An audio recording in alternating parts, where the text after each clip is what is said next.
오늘 우리가 읽은 이 사무엘하 15장에는 다윗의 아들이었던 압살롬이 반역을 일으키는 사건과 그리고 그 반역 사건 때문에 다윗이 피난을 가게 되는 내용이 기록되어 있습니다. 오늘 본문의 이야기를 이해하기 위해서는 다윗의 인생 이야기를 되짚어볼 필요가 있어요. 여러분, 다윗의 가정에 이전에 어떤 일이 있었죠? 이전에 다윗은 사무엘하 11장에서 밧세바라는 여인과 간음을 저지르고 그의 남편인 우리야를 죽이는 죄를 지었습니다. 그런데 그 추악한 죄를 짓고 나서도 회개하지 않고 계속해서 버티고 있었기 때문에 하나님이 사무엘하 12장에서 나단 선지자를 보내시죠. 그리고 다윗의 죄를 책망하셨습니다.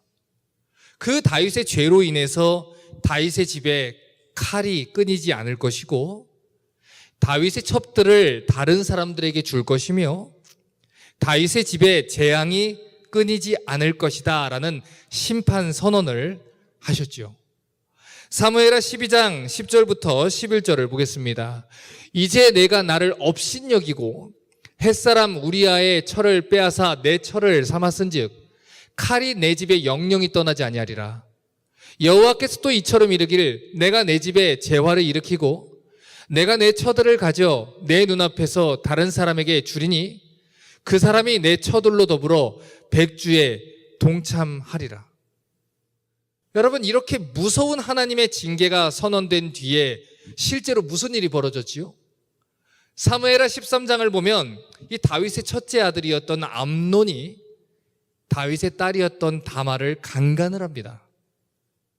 다말의 오빠였던 다윗의 또 다른 아들인 압살롬이 그 이후로 암논을 죽이게 되죠. 그리고 나서 이 압살롬이라는 사람은 그술이라는 지역으로 도망을 가게 됩니다. 이 모든 것이 하나님 말씀하신 대로 되었던 거예요.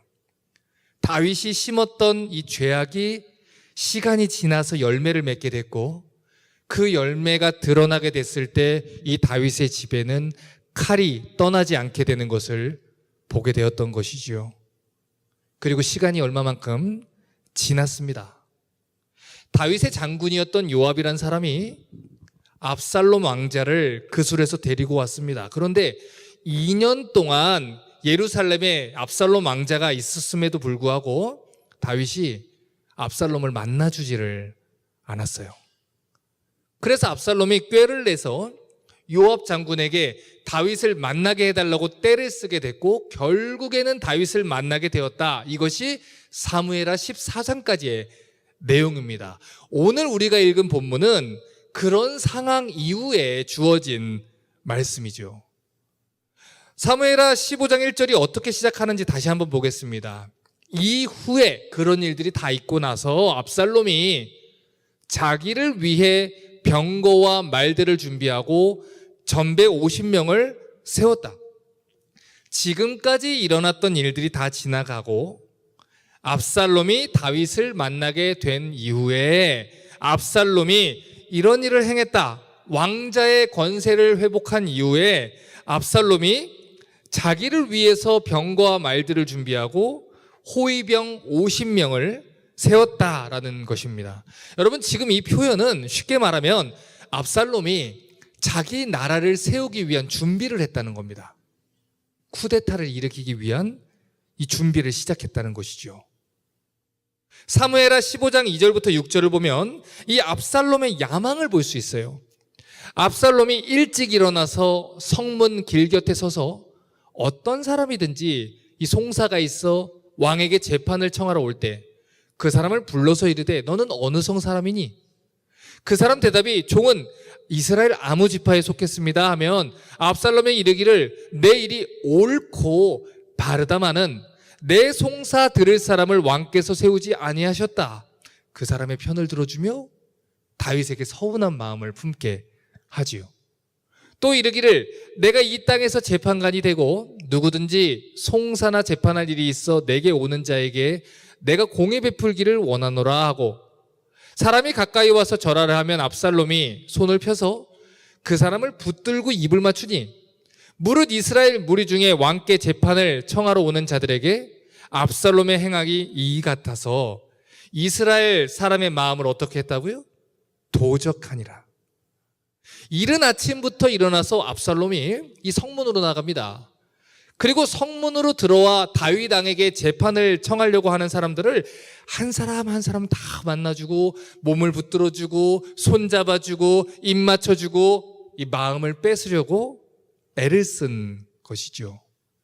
성경은 이 압살롬의 행위를 이스라엘 사람의 마음을 다윗에게서 도둑질했다라고 표현을 합니다. 여러분, 그 당시 성문은 재판석이 있었던 자리입니다. 그 당시 모든 재판들은 성문에서 이루어졌어요. 그런데 그 재판석이 있는 곳에 다윗이 간 게 아니라, 다윗이 세운 재판장이 있는 게 아니라 압살롬이 일찍부터 가서 내가 재판장이다, 내가 옳고 그름을 판단하는 사람이다, 내가 권세를 가진 사람이다, 그렇게 자청하고 나선 것이죠. 그리고 날마다 그 성문에 들어오는 억울한 사람, 원통한 사람, 그 나라에 불만 있는 사람, 시비거리가 있는 사람들이 계속 들어오고 그 사람들을 압살롬이 일일이 만나가지고 이간질을 하기 시작하는 거예요. 여러분, 제가 이번에 한국에 가서 우리 교회에서 신앙생활했던 청년들을 만났습니다. 다 만났어요. 그런데 애들이 뭘 저만 만나면 울어요. 뭘 얼마나 힘든 일이 있었는데 계속 울어요. 그런데 그 아이들을 만나고 마지막에 제가 위로를 하면서 이런 얘기를 했습니다. 힘내라. 목사님하고 사모님은 네 편이야. 그거 많이 울어요. 여러분, 위로가 필요하고 원통함을 가진 사람들에게 네가 하는 일이 다 옳다, 나는 네 편에 서 있다 라고 편들어주는 것은 굉장히 큰 격려와 위로가 되지요. 압살롬이 그 일을 행한 거예요. 두 번째로 압살롬은 말합니다. 네가 억울하겠지만 다윗 왕은 너를 위해서 너 편 들어줄 재판장을 세워주지 않았어. 이 다윗에게 서운한 마음을 품게 해서 이간질했습니다. 세 번째는 너는 어느 지파에서 왔니? 이렇게 물으면서 각 지파마다 가지고 있는 지파의 전통, 성격, 기호에 맞춰서 사람들의 마음을 하나하나 다 도둑질 해갔어요. 여러분, 생각을 해보세요.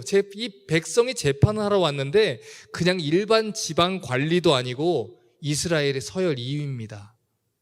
이 왕자가 나타나서 자기 손을 잡아주고 몸을 붙들어주고 입을 맞추어주면 이게 그 백성들의 마음에 얼마나 큰 영향력을 미쳤겠어요.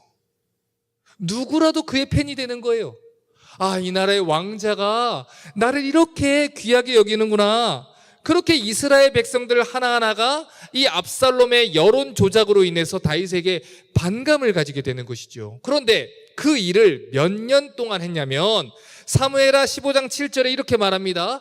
4년 만에 압살롬이 왕께 구하되 4년 동안 친밀하고 철저하게 반역을 괴한 거예요. 4년 동안 이스라엘 백성들의 마음을 도둑질해서 마음을 빼앗는 일을 행한 것이죠. 7절부터 9절을 통째로 봅니다. 4년 만에 압살롬이 왕께 고하되 내가 여호와께 서원한 것이 있사오니 청컨대 나로 헤브론에 가서 서원을 이루게 하소서. 종이 아람 그술에 있을 때 서원하길 만일 여호와께서 나를 예루살렘으로 돌아가게 하시면 내가 여호와를 섬기리이다 하였나이다. 왕이 저에게 이르되 평안히 가라 하니 저가 일어나 헤브론으로 가니라. 4년 동안 치밀하고 은밀하게 반역을 도모한 압살롬이 자기를 헤브론에 보내달라 합니다. 그리고 반역을 일으키기 위해서 여호와 하나님의 이름도 사용을 해요. 제가 예전에 그술이라는 지역에 갔을 때 하나님께 서원한 것이 있습니다. 우리를 무사하게 예루살렘에 돌아가게 해주시면 제가 헤브론에 돌아가서 하나님께 예배를 드리겠다고 서원했으니까 아버지의 하나님께 예배 드리는 거니까 그 서원을 이룰 수 있도록 예외하도록 보내주세요. 그래서 다윗이 평안히 다녀와라 허락을 해준 것이죠. 자, 그러면 우리는 이런 질문을 해야 돼요. 왜 헤브론일까요? 하고 많은 곳 중에 왜 압살롬은 헤브론을 반역의 중심지로 선택할까요? 이 사실을 이해하기 위해서 사무엘하 2장 1절을 봅니다. 그 후에 다윗이 여호와께 물어가로되 내가 유다 한 성으로 올라가리이까 여호와께서 가라사대 올라가라. 다윗이 가로되 어디로 가리이까 가라사대 어디로 가요? 헤브론으로 갈지니라. 여러분, 헤브론이란 지역은 다윗 왕조에 있어서 상징성이 있는 도시예요. 사울 왕의 정권이 무너진 뒤에 처음 다윗이 왕이 돼서 7년 반 동안 왕으로 다스렸던 곳이 헤브론입니다. 그런데 이 헤브론이라는 도시에 대해서 우리가 알아야 하는 또 한 가지 중요한 사실이 있는데, 헤브론 사람들은 다윗에게 서운한 감정이 있는 사람들이라는 거예요. 사무엘하 5장 1절부터 3절을 봅니다. 이스라엘 모든 지파가 헤브론에 이르러 다윗에게 나와 말하여 가로되 보소서 우리는 왕의 고륙이니이다. 전일 곧 사울이 우리 왕이 되었을 때도 이스라엘을 거느려 출입하게 한 자는 왕이었고 여호와께서도 왕에게 말씀하시기를 내가 내 백성 이스라엘의 목자가 되며 이스라엘의 주권자가 되리라 하셨나이다 하니라. 이에 이스라엘 모든 장로가 헤브론에 이르러 왕에게 나오매 다윗이 헤브론에서 여호와 앞에서 저희와 언약을 세우매 저희가 다윗에게 기름을 부어 이스라엘 왕을 삼으니라. 사울이 죽은 뒤에 이스라엘 장로들이 헤브론으로 쫓아왔습니다. 그리고는 다윗을 이스라엘 전체 이 국가의 통합 왕으로 세우겠다 하면서 예루살렘으로 모셔갔어요. 자, 그러니까 어떻게 보면 이 헤브론 사람들은 하루아침에 왕을 뺏긴 거예요. 다윗이 이스라엘 전체의 왕이 돼도 헤브론에 있어주면 헤브론이 이스라엘의 수도가 되고 이 곳이 왕이 있는 곳이 되는 영광을 얻게 되는 것이죠.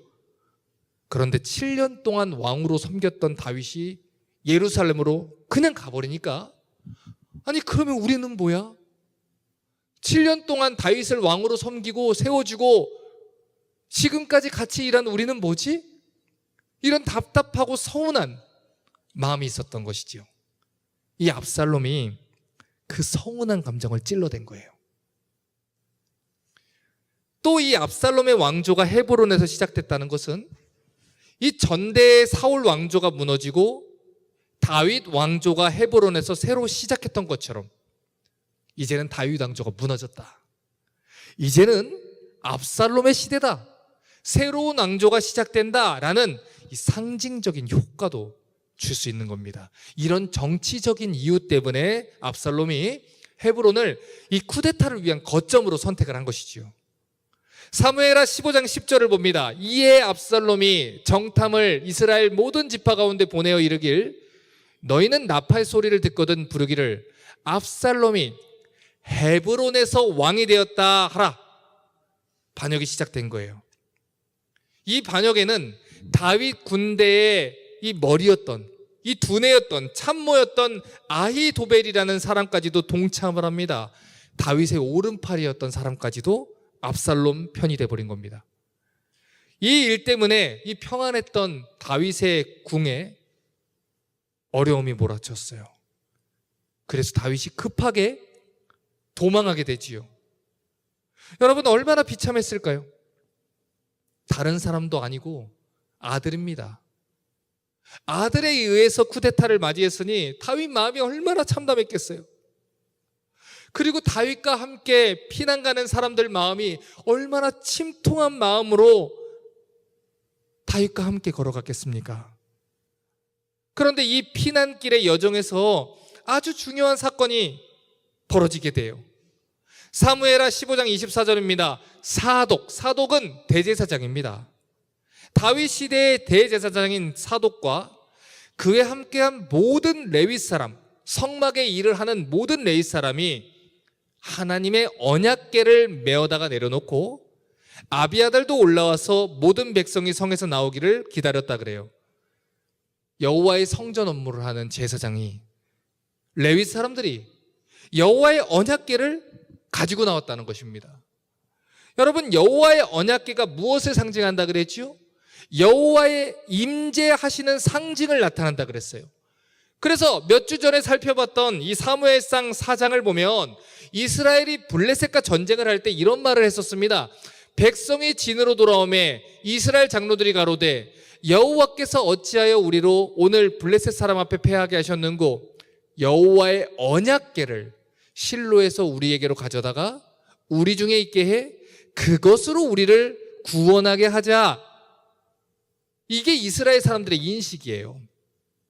언약궤는 여호와께서 그들과 함께 한다는 증거고 하나님이 그들과 함께 하신다는 표징이 됩니다.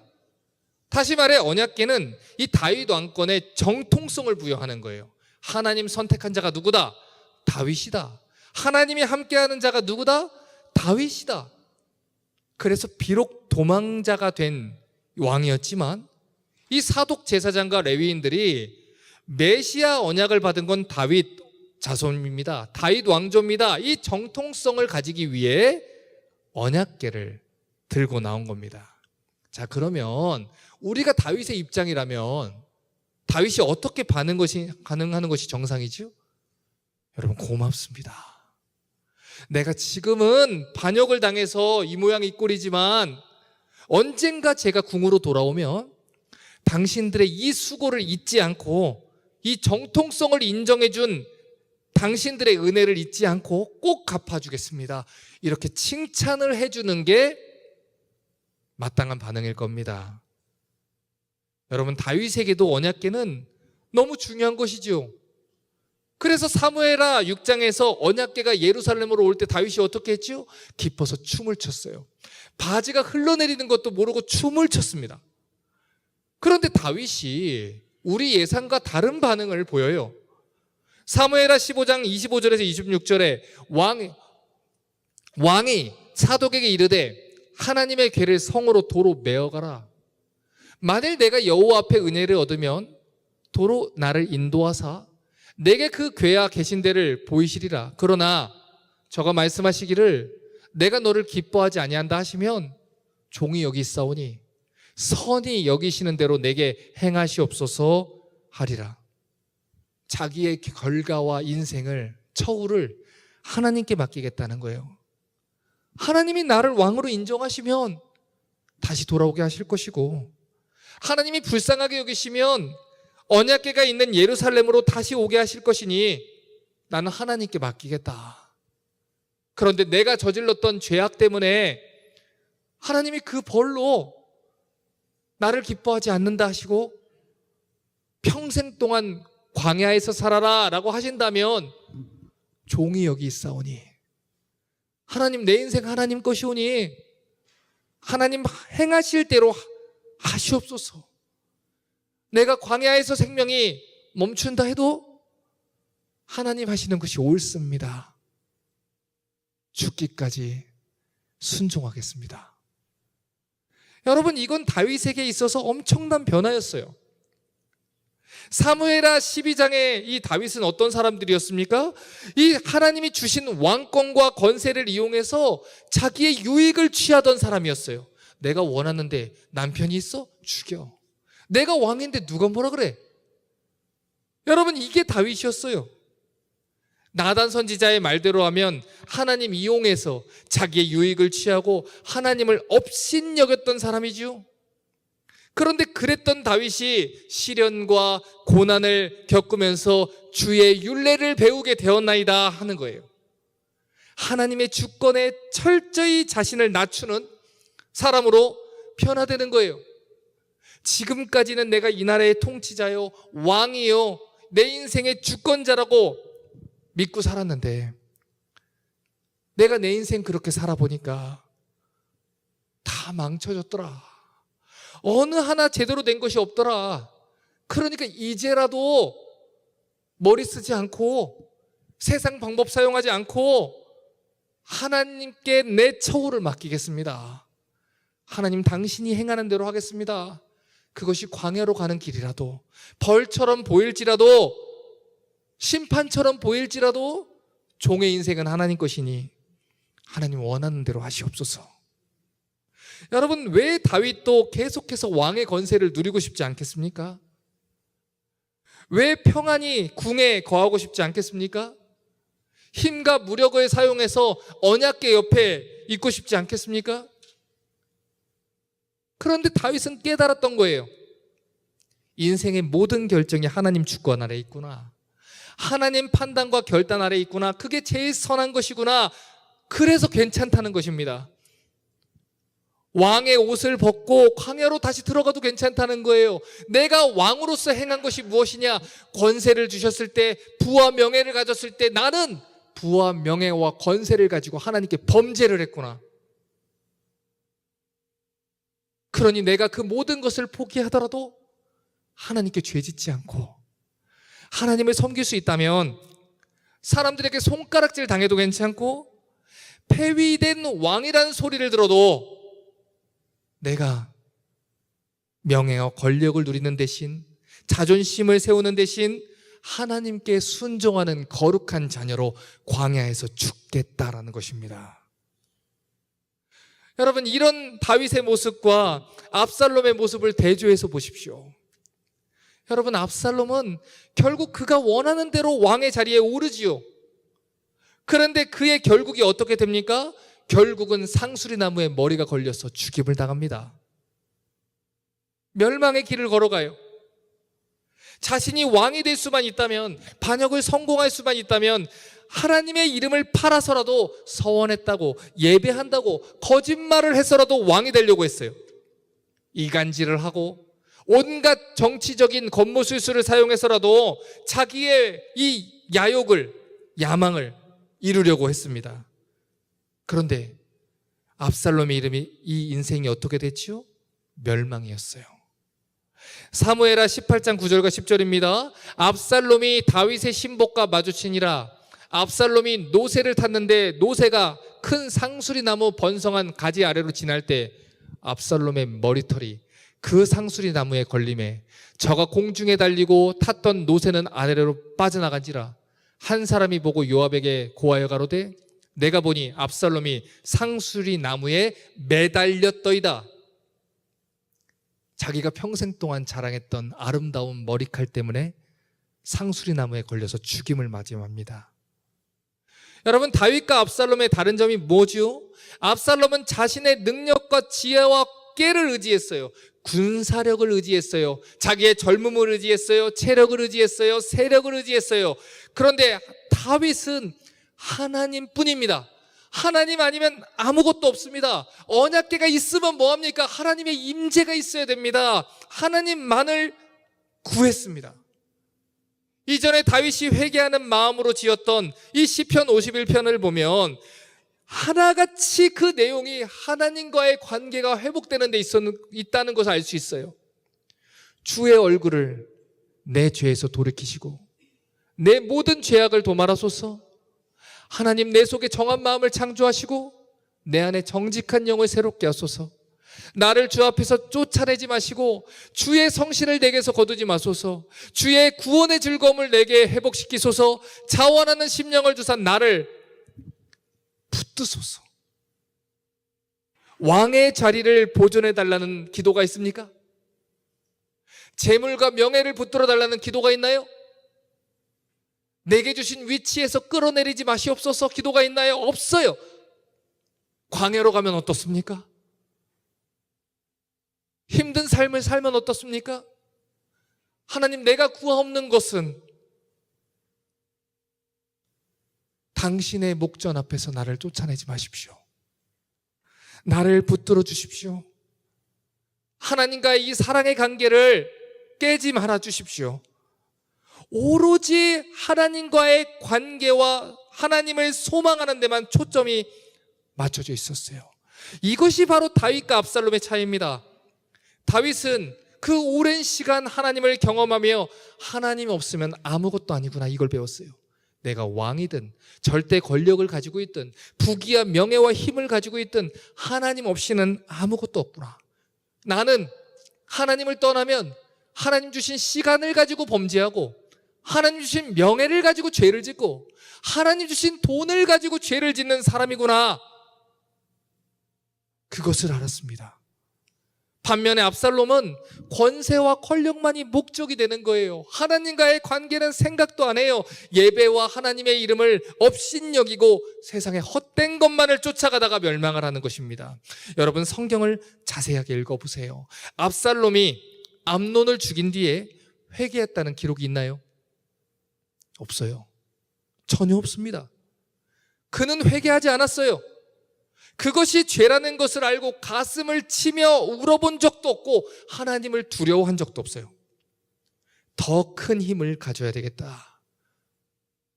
그래서 나를 적대하는 사람들은 가만두지 않겠다. 그게 아버지라도 나는 가만두지 않겠다. 오로지 그의 야망만이 그의 삶을 지배합니다. 그래서 결국 그는 나무에 달려 저주받은 죽음을 맞이하게 됩니다. 이제 설교를 마무리합니다. 여러분, 압살롬은 우연히 죽은 것입니까? 아니면 하나님의 심판을 받은 것입니까? 신명기 21장 18절부터 23절을 보면 압살롬의 죽음이 어떤 죽음인지 이해할 수 있는 아주 중요한 말씀이 있어요. 사람에게 완악하고 패역한 아들이 있어 그 아비의 말이나 어미의 말을 순종치 않고 부모가 징책을 해도 듣지 아니하거든 그 부모가 그를 잡아가지고 성문에 이르러 그 성읍 장로들에게 나아가 성읍 장로들에게 말하길 우리의 이 자식은 완악하고 패역하고 우리 말을 순종치 아니하고 방탕하며 술에 잠긴 자라 하거든. 여러분, 아까 압살롬이 성문으로 나갔지요. 그 성문에서 스스로를 뭐라고 얘기했지요? 재판장이다 라고 얘기했어요. 그런데 지금 이 율법에 따르면 재판장이 이 패역한 자식이 있거든 재판해라. 이스라엘의 재판장이 누굽니까? 하나님이세요. 하나님이 그 성문에서 내가 재판장이다 하는 압살롬을 지켜보고 계셨던 거예요. 이 부모에게 패역한 압살롬의 죄를 지켜보고 있었던 거예요. 그 성읍의 모든 사람들이 그를 어떻게 하랍니까? 돌로 쳐 죽여라. 이같이 내가 너의 죽의 악을 제하라. 그리하면 온 이스라엘이 듣고 두려워하리라. 그러니까 이스라엘 모든 지파들은 왕이 나에게 입맞춘다고 해서 내가 왕의 사랑을 입었다, 그의 편을 들면 안 돼요. 어떻게 했어야 돼요? 율법에 따라 돌로 쳤어야 합니다. 그런데 사람이 심판하지 않으니까 누가 일어나시는 거예요? 하나님이 심판하시는 거예요. 사람이 만일 죽은 죄를 범함으로 내가 그를 죽여 나무 위에 달거든 그 시체를 나무 위에 밤새도록 두지 말고 당일에 장사하여 내 하나님 여호와께서 내게 기업으로 주는 땅을 더럽히지 말라. 나무에 달린 자는 누구에게 저주를 받았다? 하나님께 저주를 받았다. 율법에 따르면 압살롬은 백성들에게 돌에 맞아 죽어야 돼요. 그런데 왜 그가 죽임을 당하지 않았지요? 사람들의 마음을 도둑질했기 때문에. 오랜 시간 동안 백성들의 마음을 도둑질하고 누가 봐도 두려워할 만한 대단한 힘을 감추었기 때문에. 하지만 여러분, 사람이 심판을 안 한다고 해서, 백성들이 심판을 못한다 해서 하나님도 그를 심판하지 못하는 건 아닙니다. 하나님은 그가 평생 동안 자랑했던 아름다운 머리카락을 붙잡아서 나무에 매다셨어요. 그리고 온 이스라엘에게 알게 하십니다. 압살롬은 하나님 인정받은 왕이 아니라 하나님께 범죄하여 저주를 받아 나무에 매달려 죽임을 당한 자다.